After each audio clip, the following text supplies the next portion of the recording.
Welcome folks back to the channel. Today we'll be doing a troubleshooting video starting with a continuity test for project 2. And it's always good to, when troubleshooting, start with the energy or the power turned off if possible. So without further ado, let's get started. I'll start with putting one of my leads here. Well, first, let's check our leads. They're working properly. And I'll start by putting one of my leads here on my incoming power. Right now everything's turned off. Our first thing to check is our circuit breaker. And it works. Turn it on and off and we have solid connection there. Now we continue on to our first terminal blocks.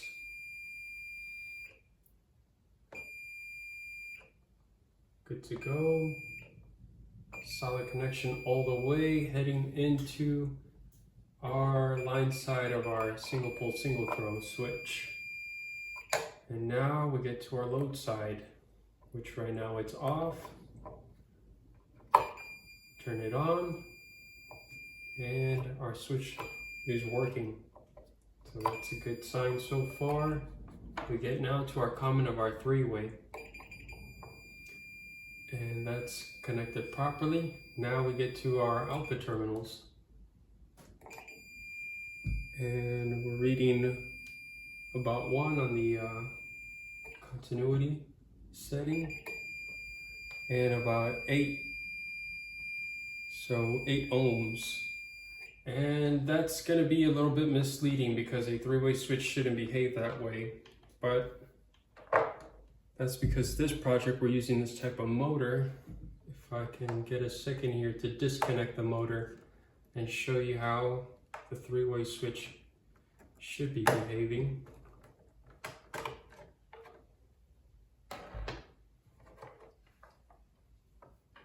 You'll see the difference here. Okay, now we're reading 0. And not reading anything on the other side, which beforehand we did on both sides. When connecting from common to either terminal, we were reading the motor. So usually a three-way switch shouldn't behave that way. Now we toggle down and we read this side, but we do not read this side. The common only connects with 1 at a time. So, let me put my lead back and we can continue testing our continuity all the way to our motor. Now that we've determined that our three-way switch is working properly. Again, put my lead at the beginning. This is for our high-speed connection. Toggled up, heading to our black lead. Everything's good. Now toggle down to our low speed connection. Headed to our red lead. That's good to go. Now we're testing our load, which will be our 2-speed motor. And every time we get to our load, any kind of motor, coil, light bulb, we switch over to our resistance setting. Now we have 3 leads here: high speed, low speed, and our common. We're going to test the windings from our common to each speed and see what we read there. 17 ohms for our high speed. Almost 25 ohms for our low speed connection, which makes sense, right? More ohms, higher resistance, slower the motor.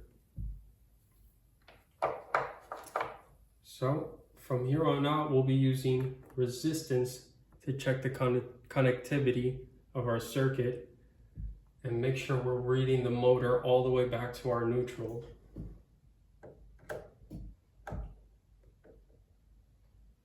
As we said, 25, high speed, less resistance, higher the speed. All the way back, high speed, low speed, all the way, low speed, high speed, other side of our terminal block. Good, we can read both settings of the motor all the way to the end. Low speed.